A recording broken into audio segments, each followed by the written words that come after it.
Did you know that your dreams can actually steal your joy if you're not paying attention?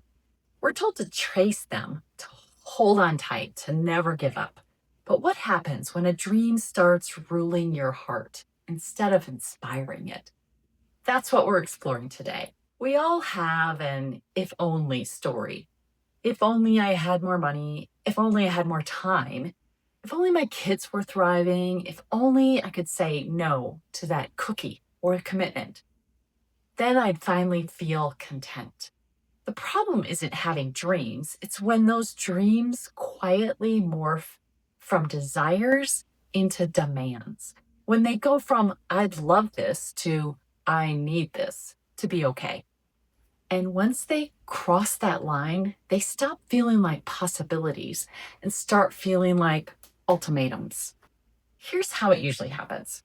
You start with a beautiful vision, a relaxing vacation, front row seats for your favorite band, writing the book you've been thinking of for the last 5 years. It feels expansive and hopeful, but slowly your heart gets captured by it. The dream becomes the definition of your life.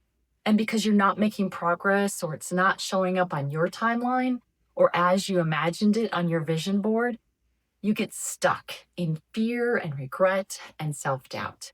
And before long, it's no longer a want, it's a need.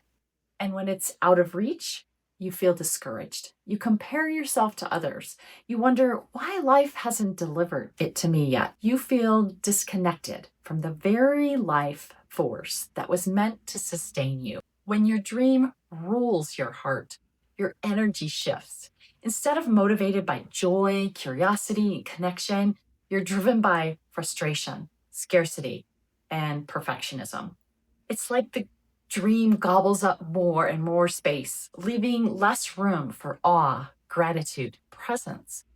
The universe stops feeling like a partner and starts feeling like the Amazon delivery system. And if it doesn't deliver, you lose hope. But here's the truth: dreams are meant to be held with open hands. They're invitations to grow, not ultimatums to be fulfilled. When you hold them lightly, you leave space for energy, creativity, and joy to flow again. You allow the universe to surprise you. You reconnect to the deeper source of contentment that isn't tied to just one outcome. You experience the peace of being connected to your true self and to your community. So, how do we escape the fear, regret, and self doubt of this dream trap? Grab a pen and notebook, and I'll share a 3 step practice I often use whenever I get stuck. Here's a simple reflection to start with. Write down your current if only dream.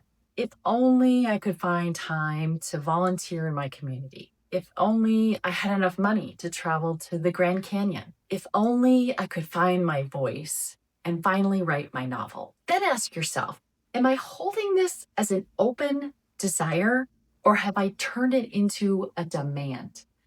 Notice how your body responds in your heart and in your gut.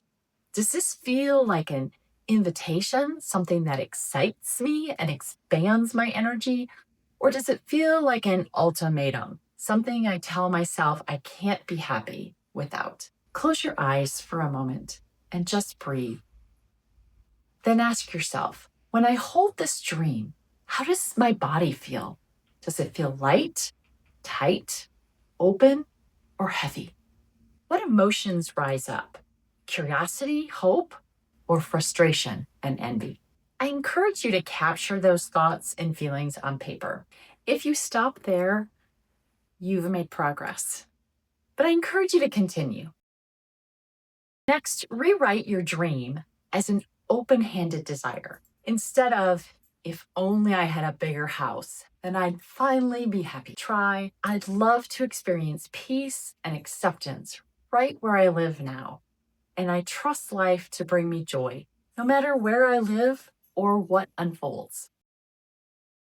Lastly, finish this sentence. Even without that dream right now, I choose to nurture joy by maybe it's calling a friend, taking a walk, writing, making a cup of tea, planting real seeds in the garden.